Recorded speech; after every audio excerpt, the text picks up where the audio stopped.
And we're live. Take it away, Edgar. Hi, everyone. Good afternoon. My name is Edgar Villanueva. I'm the Vice President of Programs and Advocacy at the Schott Foundation for Public Education.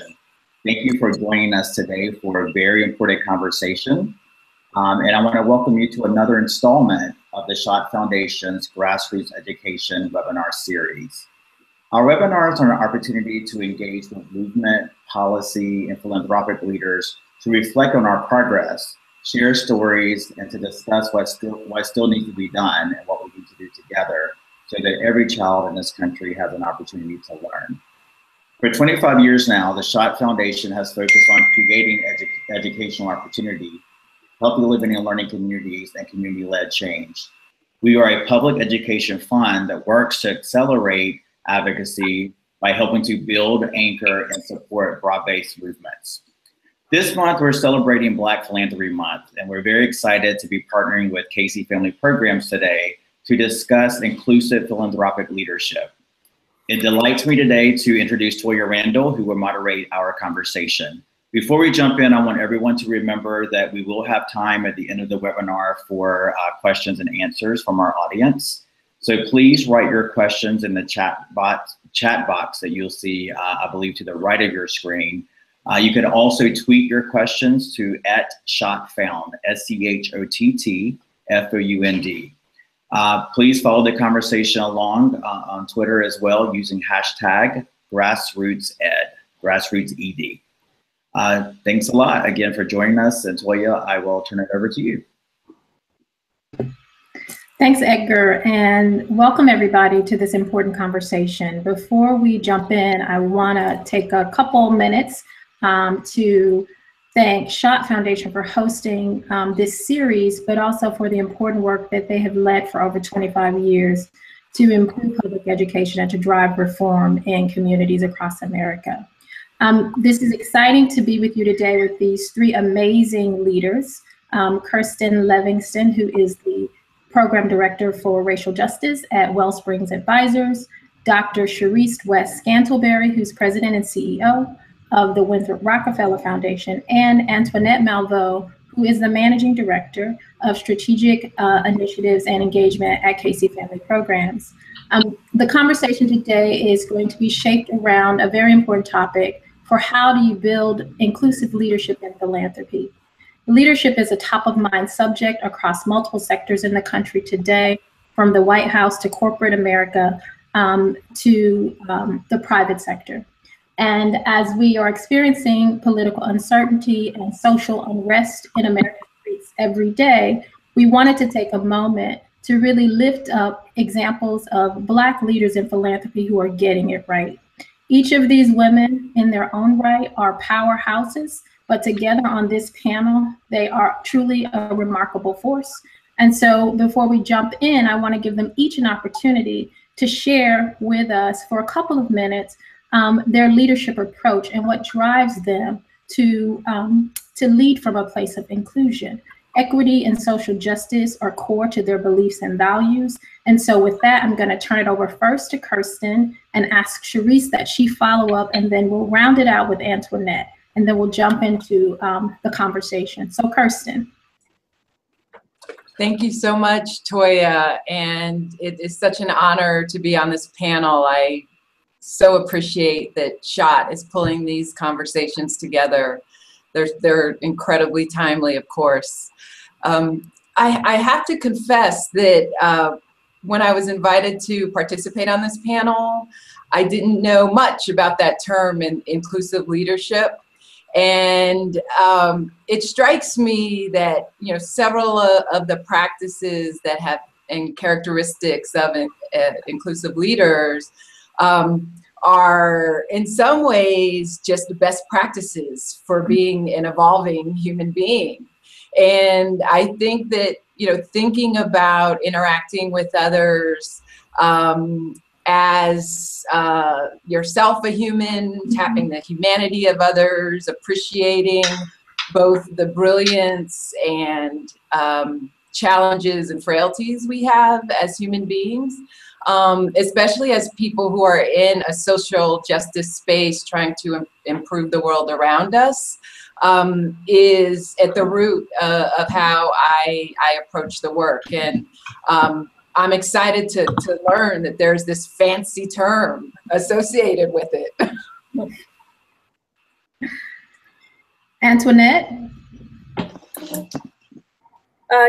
Good morning or good afternoon, wherever you are in the nation or the world. I want to thank Schott for pulling this together, and appreciate the opportunity to share, and I'm humbled to be in the presence of Sherece and Kirsten on the panel, and to have it moderated by Toya.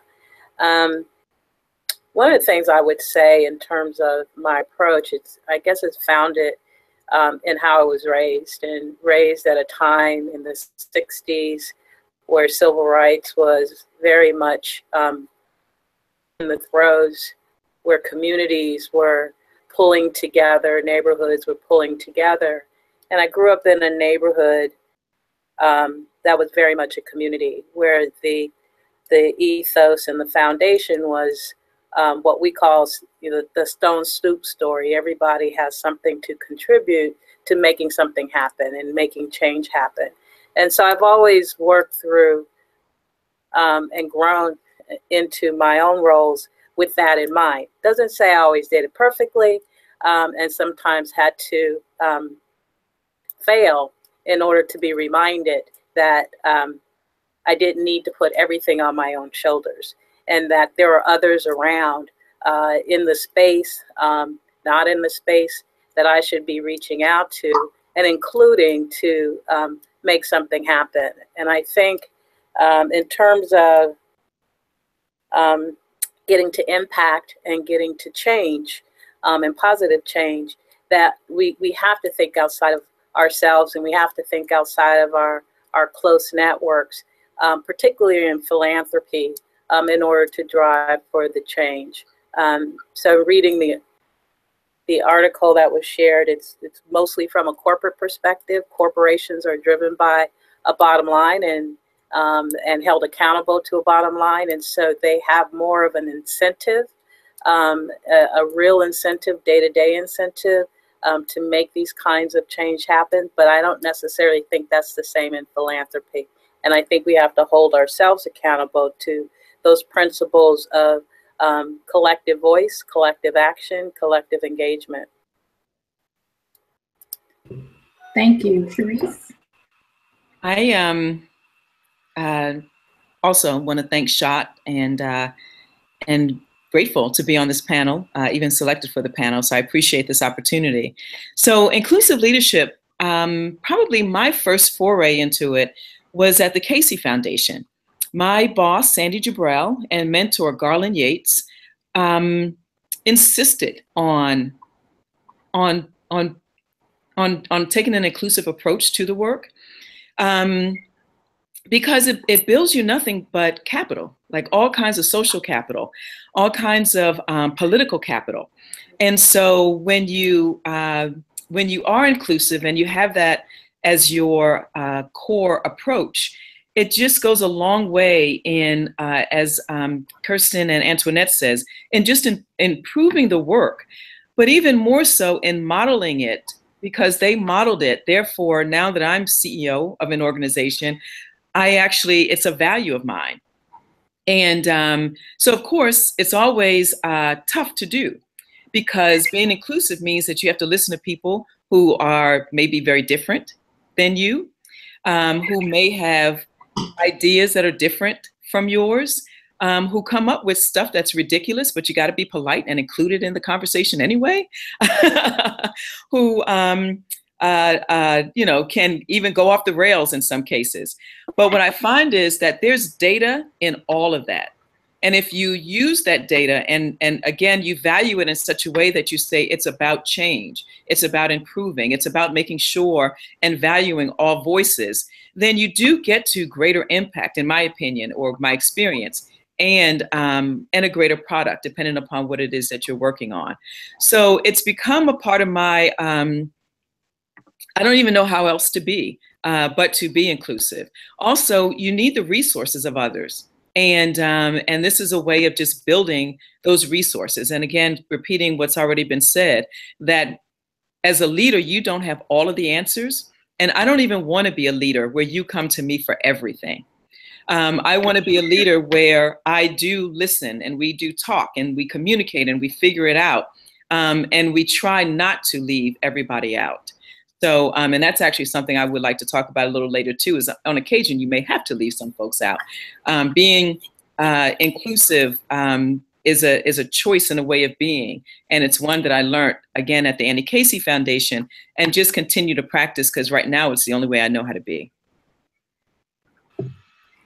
So thank you all. You each gave examples of whether it was from the neighborhood and the community where you were raised, or organizations and mentors and sponsors who've practiced it and modeled it for you, that has helped to sort of guide your leadership journey, and the importance of operating from a place of inclusion just as a core value as a human being. Can you share examples, Sherece and Antoinette and Kirsten, of how you encourage your direct reports to also approach leadership from this place? I may have some insight. Antoinette is my boss, for those of you who don't know. But you've been guided by others. And so how do you coach and encourage your direct reports to also take this approach?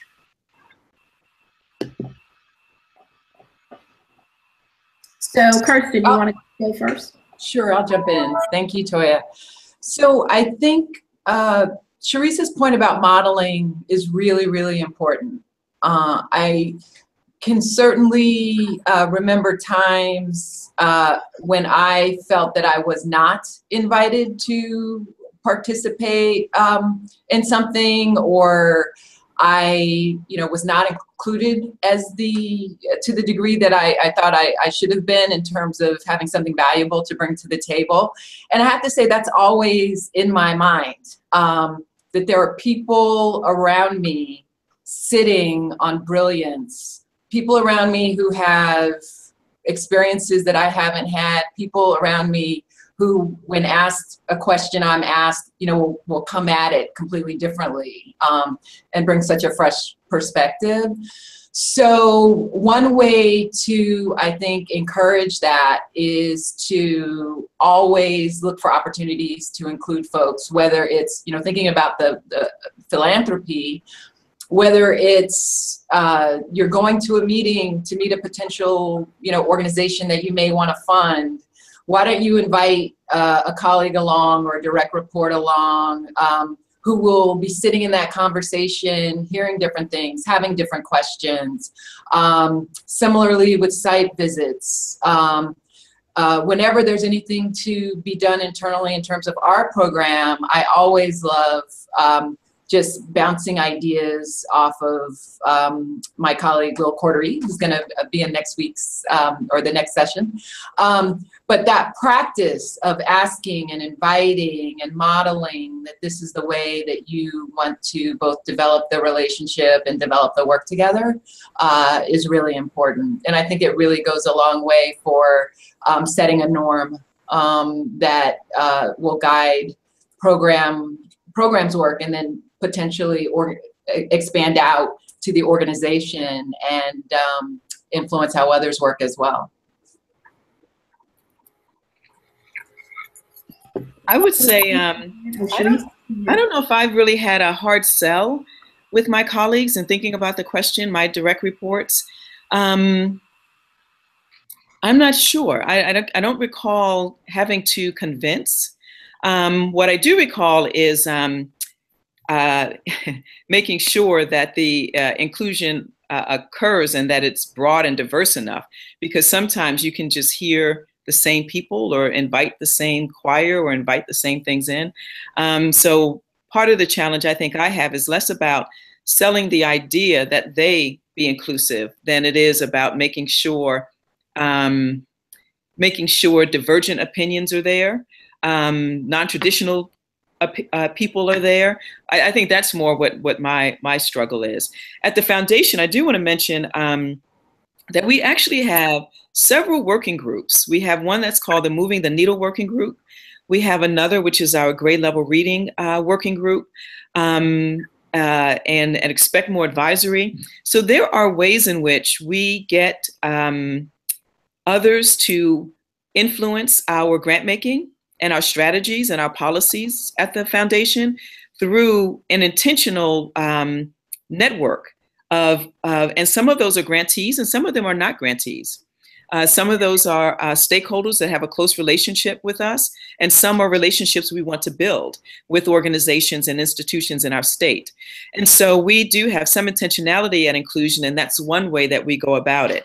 And again, even on those working groups, ensuring that they are diverse in thought, diverse in background, again, with the idea of making sure that we get good, solid information and use that information internally to determine and influence how we do our grant making. So for me, I almost feel like I should let Toya answer the question since she does report to me, but she'll correct me wherever I'm wrong. I think for how I look at my direct reports, one is just making sure, first and foremost, that they're empowered to carry work forward. I try not to be hierarchical in everything. There's some things that we do have to be hierarchical about, but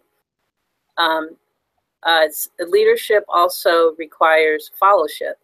And I come to the work with an understanding and an appreciation, or I come to spaces that everybody is a leader, irrespective of the title they carry and the role that they perform. And so they have something to offer, they have something for us to listen to, and they have something for us to integrate into what we're doing.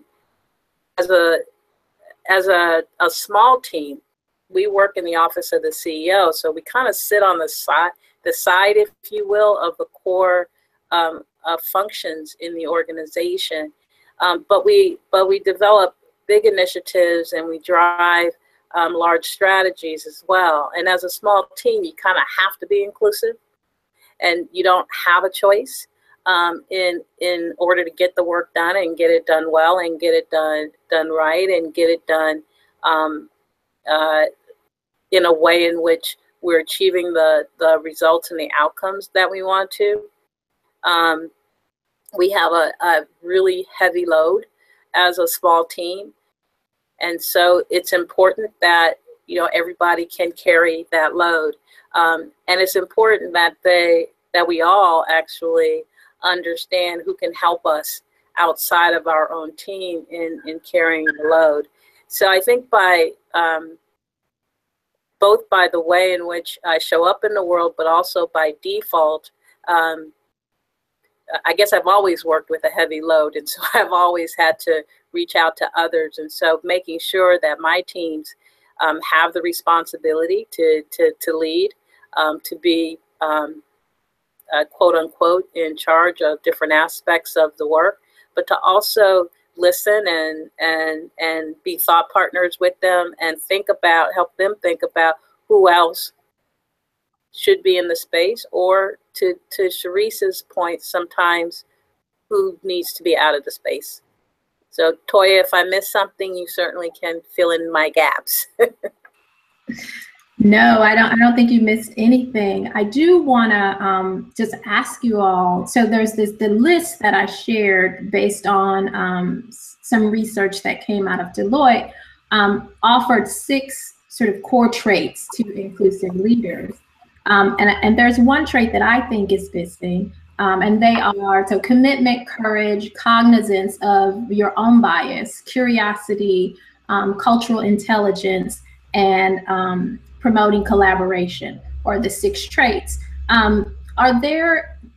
Did you guys see anything that's missing from that list based on your experience or your leadership approach? So this is, let me just hop in, Antoinette. This is Antoinette. I had to go and read the article because what first popped out that was missing, that I think I always carry and try to be mindful of is accountability and integrity. And those don't readily pop up in these really neat 6 C's, unless you want to, you know, call accountability and do something else with integrity. But in reading the article, they're embedded in there. However, I think those are critical elements of leadership, of any style of leadership, and I also think they require more attention, because if I'm not accountable and I don't have integrity, then I'm not really leading. And I think we've seen quite a bit in our own walks of life, where both the accountability to change, the accountability to impact, the accountability to managing well and managing right is not present.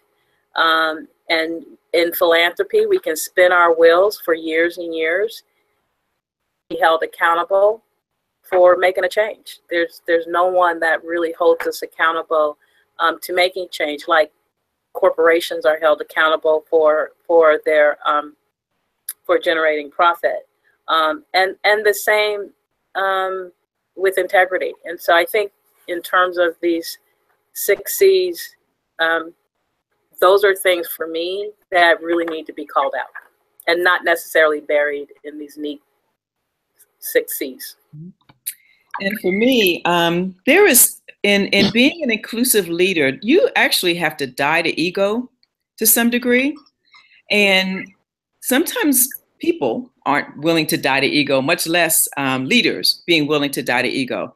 By that, what I mean is that the learning, the action, the feedback that is required to be an inclusive leader in what's described here, it's a little bit in cultural intelligence, but not really. You know, being able to listen, to learn, to act, and to take that feedback really requires dying to ego. And if you don't listen, I mean, you can be culturally intelligent, but if you, you know, I've met folk who think they're inclusive, and then you get in the room and they do all the talking, right? Or you meet folk who believe they're inclusive, but then you wind up having to fight your way to be understood or listened to or valued. So sometimes the ego can have us believing we're one way, but if we actually don't die to the theory or how we want to show up and train yourself to be someone who listens, who learns, to takes the action and hears that feedback.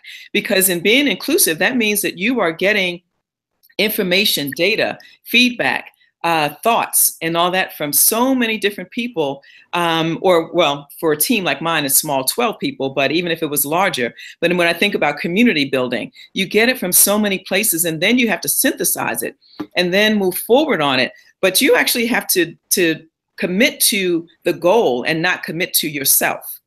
And so maybe something in commitment to self or something, but there's this dying to ego that if you want to be an inclusive leader, that actually requires a temperament and a skill and you know, and all the things, the 6 things that are here. But that listening with the learning and the action and being able to take that feedback and you know, move it to a strategy and to an agenda that's not your own, becomes the challenge. And that's, to me, is what's missing there.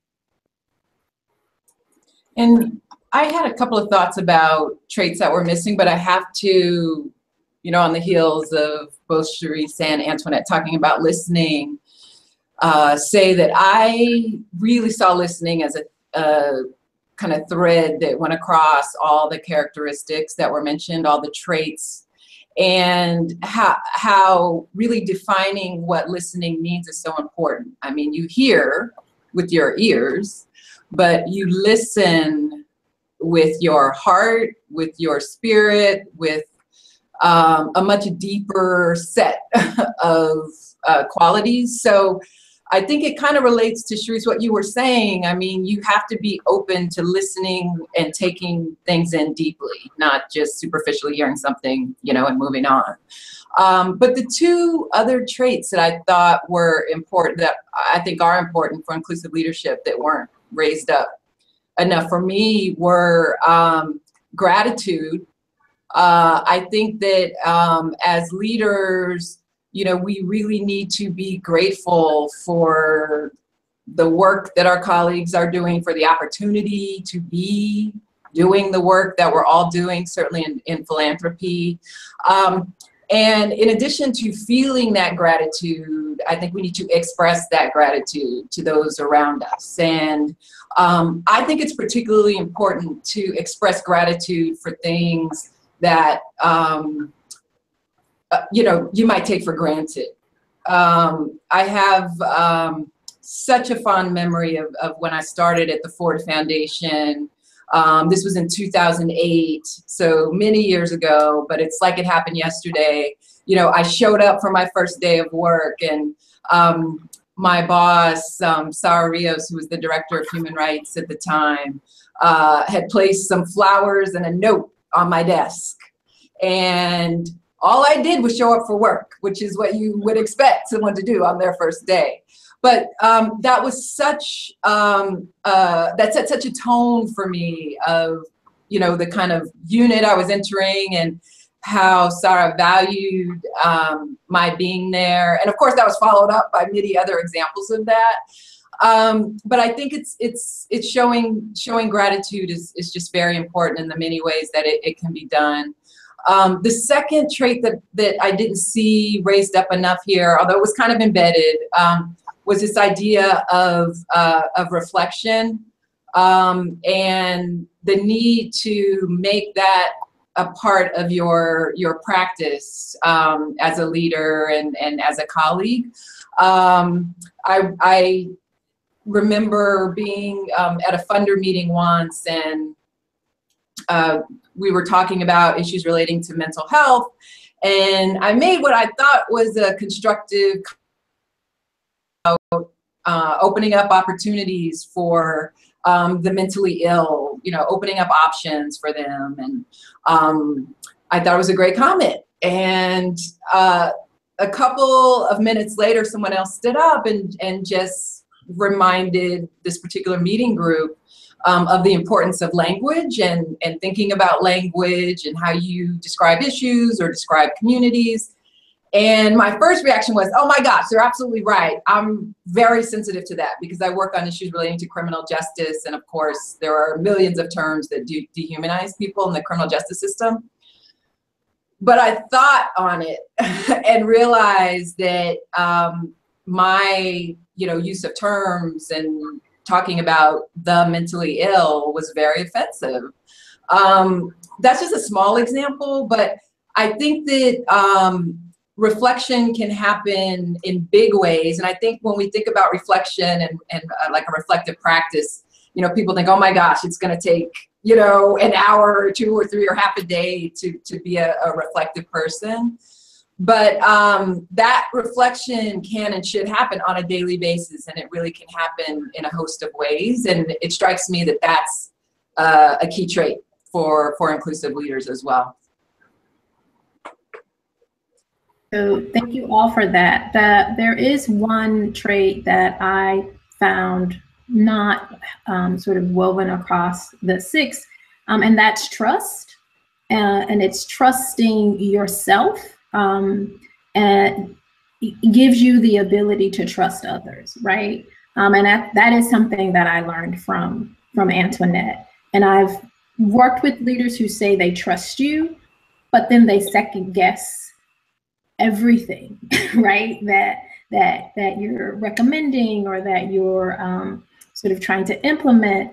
And the reflection, my reflection, Kirsten, picking up on your last comment around those experiences, was realizing that those leaders didn't trust themselves.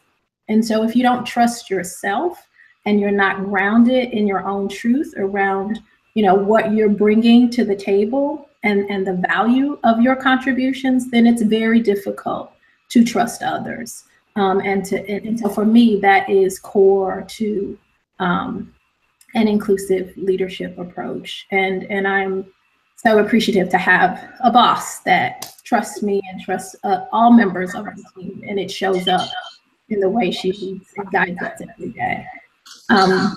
Let me just back up that for a moment, Toya, and take it to a broader perspective, but thanks for your input about me. That on the issue of trust in inclusive leadership and in the work we do in community, part of what I have seen and experienced and come to embrace is that where trust does not exist amongst community partners and community stakeholders, that there really needs to be some work done around building trust. And it looks very differently. And we're currently in a collaboration here in Seattle with leaders in their own right of different aspects of the work, where there has been some real issues of trust that we've had to work on, and until we could rebuild some bridges and repair some relationships and make sure that was being done in earnest, some of the work just couldn't move forward. It was just stuck because someone said that progress moves at the speed of trust, and I got a live example in the last year and a half, 2 years, of where we thought we would be at a different place in the work. We're fine where we are because we recognize that the work of building trust had to happen, and it doesn't always happen because folks don't always want to do it. Can I just say on that point, the trust point is so important, and I think it's related to one of the other traits that was mentioned, courage. I actually didn't agree with the way that courage was described as being unafraid to do something. I think courage is the exact opposite. I think courage is being afraid, but doing it anyway, because you know that it's the right thing to do, because you think it's gonna get you ultimately, closer to your goals. But it seems that these notions of courage and doing things even when you're afraid and trust are very, very much related. And I hadn't thought about that until Toya, you and Antoinette brought up trust. But I think those are really interwoven ideas. You develop the trust, and I think that buoys the courage to step forward, even if you're unsure or afraid of where that step's going to lead. Anything you want to add, Sherece, before I go on to the next question? No? Okay. So you guys have sort of touched on some of the challenges of inclusive leadership, but I would ask that you sort of think about it and share with us what some of those challenges are, and are there challenges unique to your leadership journey as Black women? So Sherece, I'll start with you. So, at one level, I can name 20 challenges, right? Trying to keep this in a manageable way, and it's going to be on YouTube for all posterity, right? So, some of the let's see. One challenge I would toss out there is, especially as being a woman leader, is you do run into these folk who really think they know better than you do, and who don't value you, right? They come, it's like real clear that you are not valued, either in their language, either in how they respond, either in something, but there is something you get that shows that you are not valued. And then you're sitting there, trying to be an inclusive leader. And, at one point you want to say, well, the heck with you then. I ain't going to call you back, or, I ain't going to deal with you no more, right? But then you also have to assess, again, what this relationship means. What is the value of it? What, that kind of thing. And that's where the dying the ego, again, comes into play. Because, oftentimes you have to let go of yourself and I said that to a group of young people one time, and child, that whole room went ballistic, right? You know, they went into self-esteem and da-da-da-da-da. And I said, well, are you trying to get a relationship, or are you trying to be right? Are you trying to get resources, or are you trying to prove your point? Like, so what are you serving? Are you serving your organization, your community, or are you serving yourself? And so in those situations, that's what I have to keep reminding myself of, is what am I in relationship to?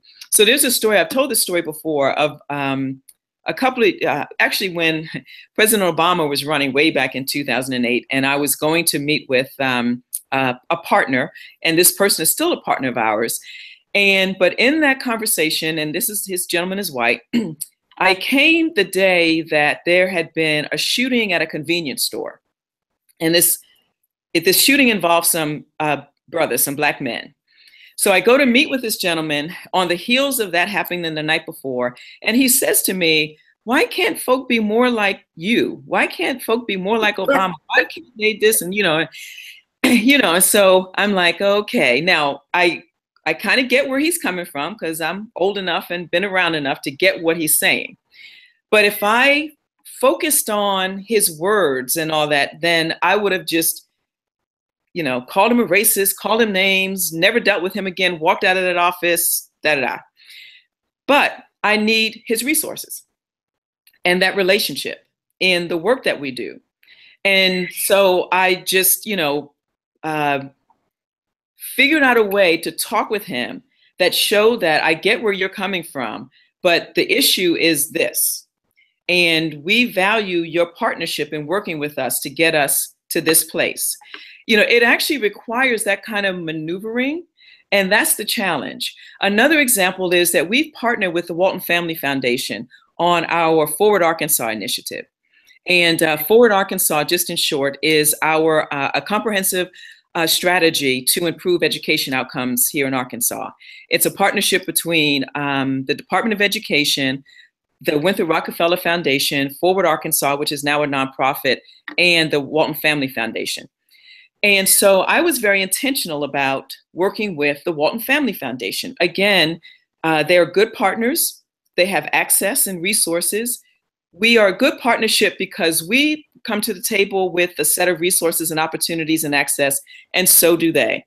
But there are differences in our approach. We're more progressive, they're more conservative. They're this, they're that, they're the other. So when I started partnering with them, people around the state and around the country, you would have thought that I had partnered with Beelzebub? What's it? The devil. You would have thought I had partnered with, the worst person on earth. But again, for me, it's about kids and education in Arkansas. And how do we bring these differences of approaches to this goal? And again, being inclusive. So the challenge is often how, you as a leader have to constantly figure out and negotiate and navigate, but put forward your goals first versus your ego and you first. So that's one challenge that I would say. And then the other challenge is, again, externally. You often have to deal with or work through what other people think or feel or believe or how you should be and the like. But again, it's about what is best for this organization and moving our change process forward versus, listening to all those others out there. Because if you listen to others, and if you don't listen to a potential partner, in my first example, in such a way that you have to say, okay, how do I bring this person in? Even though they're different from me, how do I bring them in and use their resources wisely to make the change happen? So those are two challenges. For me, one of the challenges, and I think I spoke about it earlier, is the pacing. And I think in our expectations as to how things will come about or when things will come about. I think as we've moved into this space of collective action, collaboration, inclusive leadership, that we discount what it takes to build solid relationships that work and have the synergy and the energy and the trust and the support and the shared goal and agenda, and that we're driving in the same direction for action and impact. And, you know, in philanthropy, we like to say, okay, we're going to do this in the next 3 years or the next 5 years, when things actually take much longer. And I don't know that we've adapted enough to account for what it takes to have inclusive leadership, or the time that it takes to have a really good, solid collaboration, and to not put these artificial time frames on how long we're going to be in to an issue, when those issues actually are going to take much longer to resolve anyways. So the pacing and the expectation of timing, I think, is one real challenge. As an African-American woman, I think, I'm not sure if it's a challenge or just remaining cognizant of having the balance between listening, as Sherece talked a lot about, as did Kirsten, but not only listening, but also speaking up, right? And not silencing your own voice off as too strong in your opinion, the angry Black woman, even though you got a lot to be angry about. And sometimes that anger does need to be expressed, but, you know, with the right tone and within the right context and all the rest of that. And sometimes you just want to put your hands on your hips and shake your head because of what you hear and what folks sometimes say. But to Sherece's point, you're at the table to make something happen, so you have to die to the ego and put Serafina on the back burner while you try to get things accomplished. But what I've noticed over the last probably 2-3 years now in the spaces where I've been, or not what I've noticed, what has happened, is there are a few young African-American women who have approached me about and asked me if I would be willing to mentor them. And so we have mentoring calls, and I try to carve out enough time for them every year to just sit and listen and listen to the issues they're dealing with, the aspirations they have. And I'm learning from them as much as I think they're learning from me. But what struck me is that they're seeing something in me that they haven't seen in the spaces where they've been. And that something is someone that is listening, is inclusive, but is carrying herself and carrying all of what being an African-American woman means to me into the spaces that I walk into, and not disguise it, not water it down, but still be respectful and still speak out. So it may be a challenge for some at times, but I think for me, it's about being cognizant of speaking up as well as listening as well. Because there's not, I guess it's to your point, Sherece, the individual who said something to you the day of the shooting felt comfortable saying it to you, but he probably was seeking something from you too, right? As an African-American woman, he was seeking something from you to help him understand what was happening around him. So we've got about 15 minutes left. I want to move to some of the questions that we're getting from Facebook and Twitter. And so, Kirsten, I'm going to start with you. One of the audience members says most folks don't have supervisors like you and Sherece and Antoinette. And so how do they sort of get professional development support and coaching because it's in their own hands? And I mean, Antoinette's my boss. She supports me having an executive coach. Not everybody has those resources or has that support. So what advice would you give to folks who for having to figure it out outside of their workplace and their relationship with their supervisor? I think that's such a great question, and sadly, probably more the norm than having Antoinette as a boss. And I think that what it really means is that folks need to look perhaps outside their organizations for the kind of support and mentorship that they need. You know, Antoinette just mentioned that a couple of folks, young women, approached her and sought out her mentorship. I think there are folks in the field, assuming this person is in philanthropy, who would be open to a one-on-one mentorship kind of arrangement. I think there are also donor, funder, affiliate groups, affinity groups, I'm sorry, and other affiliations that folks can seek out in philanthropy to try to be near the people that you need to be around to get the kind of support and guidance that you may not be able to find within your institution. I think that at the same time, it's okay. I mean, you having a position in philanthropy is such a gift, even though it may be one that you're kind of experiencing in a challenging setting. There are, and again, you know, maybe talking to a mentor or brainstorming with colleagues can help here. But there are ways, I think, even within challenging institutions to demonstrate your leadership and perhaps even change your organization ever so slowly. So I would encourage whoever asked that question to certainly think of this as a challenge, but know that there are things that you can do both personally and in your institution. So next question I'm going to toss to Sherece. The burden to push for equity in philanthropy seems to be on the shoulders of people of color. Mm-hmm. How can we get others in the field to join us in championing equity in the workplace and in our grant making? Mm-hmm. So whoever wrote that question, they are right. It is our burden.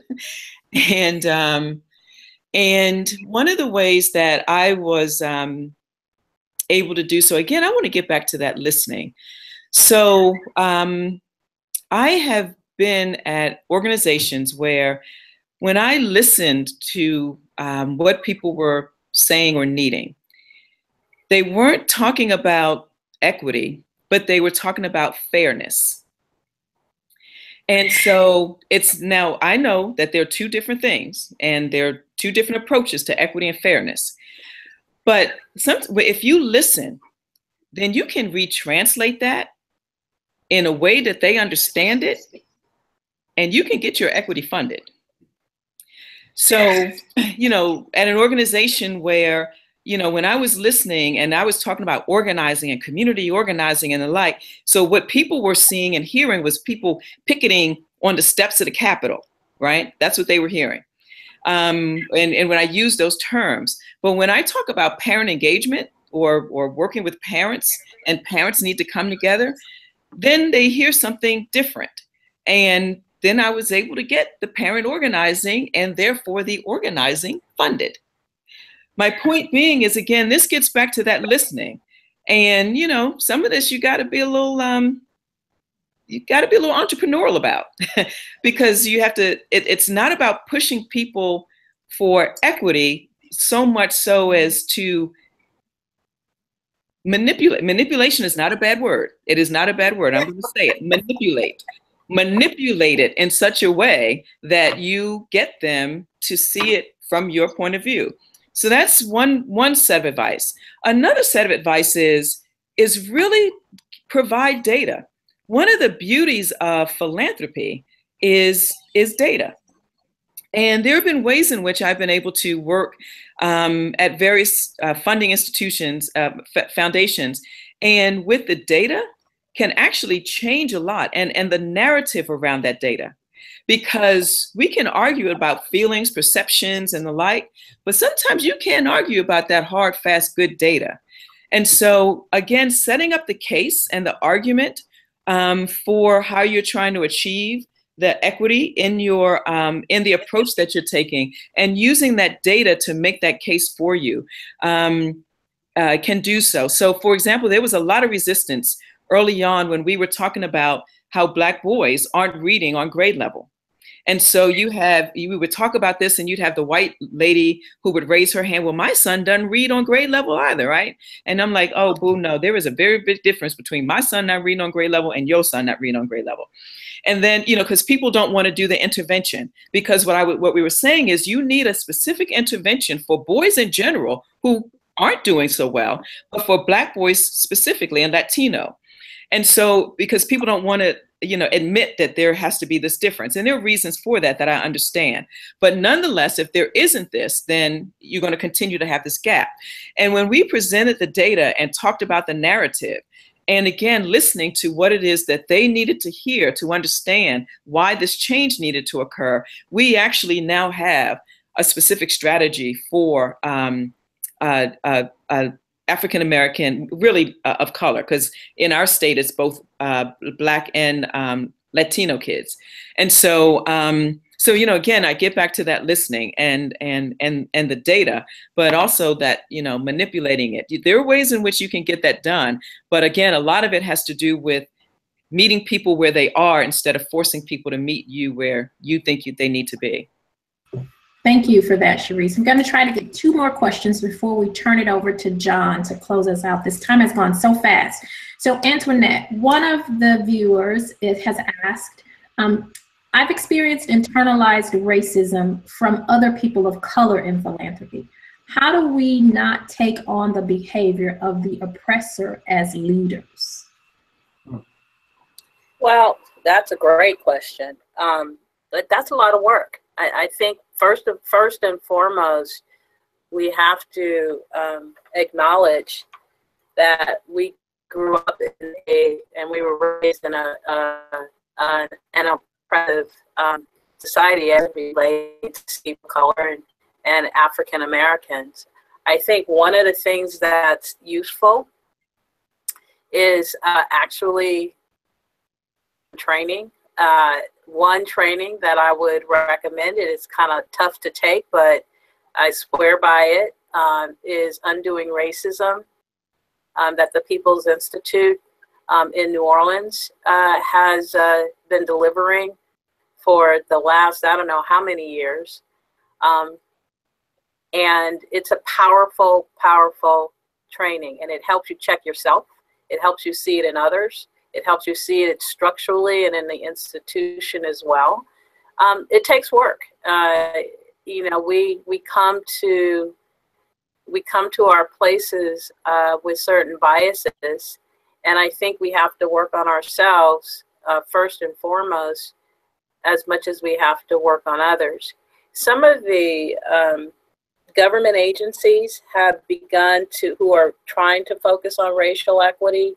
And I think it's the name of one of the organizations that provides technical assistance to some of the government agencies and cities and mayors is government. It might be Governing for Racial Equity. It's John Powell and Julie Nelson's organization. So I would say Google that. But what they have done is helped institutions, government institutions, take a look at the decision-making through a lens of racial equity. And so they have toolkits and checklists that help folks in the decision-making understand the impact that their decisions may have on not, or having a negative impact on equity.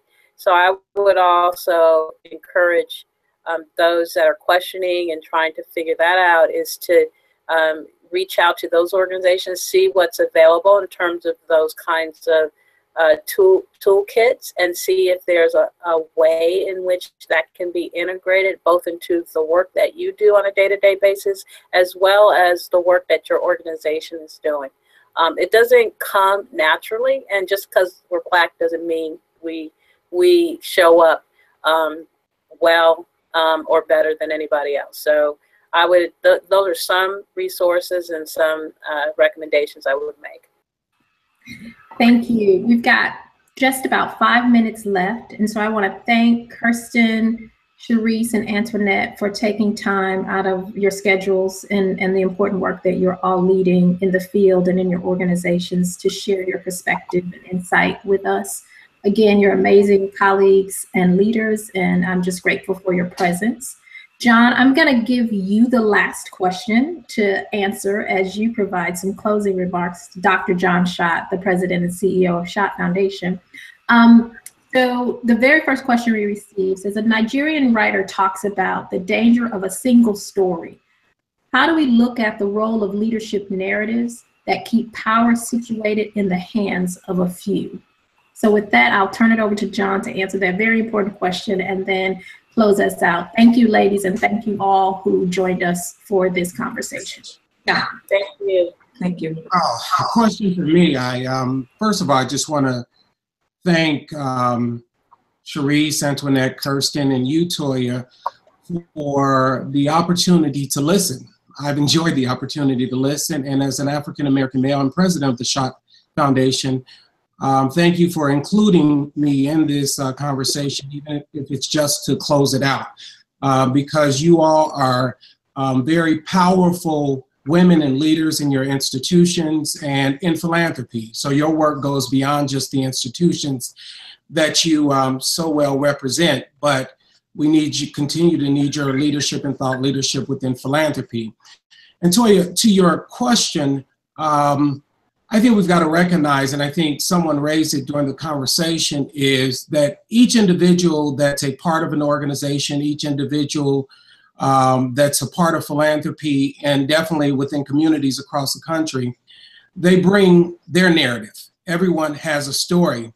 And I think the best type of leadership is the leadership where you can bring those narratives to the table and somehow find a way to have them work in concert to produce the best outcome. And I think that ultimately, that is our challenge. It is very challenging. Often we believe that it's best, or it's easier if we all think alike. But I do think the best outcome is when you are able to bring the various narratives and stories to the table, and you're able to work in concert to produce the best outcome. So I hope that from these conversations, we can continue to give birth to new conversations through our webinars. And we will keep at it. We will continue to have the tough conversations. Again, I'm very appreciative to you, Sherece, Antoinette, Kirsten, and Toya. And I want to thank everyone else for participating in the webinar today. I'm going to ask that you continue to follow us on Twitter at SchottFound, and continue to support and join the National OTO Network through the SchottFoundation.org. In the meantime, as we close out, I just hope that we will continue to keep our friends, colleagues, and loved ones in Texas and Louisiana in our hearts and our prayers, and do the work that we have to do. That involves us keep learning, keep fighting, and keep fulfilling the meaning of philanthropy, which is keep loving. So thank you, everyone, and have a great afternoon. Take care. Thank you. Thank you. Thank you.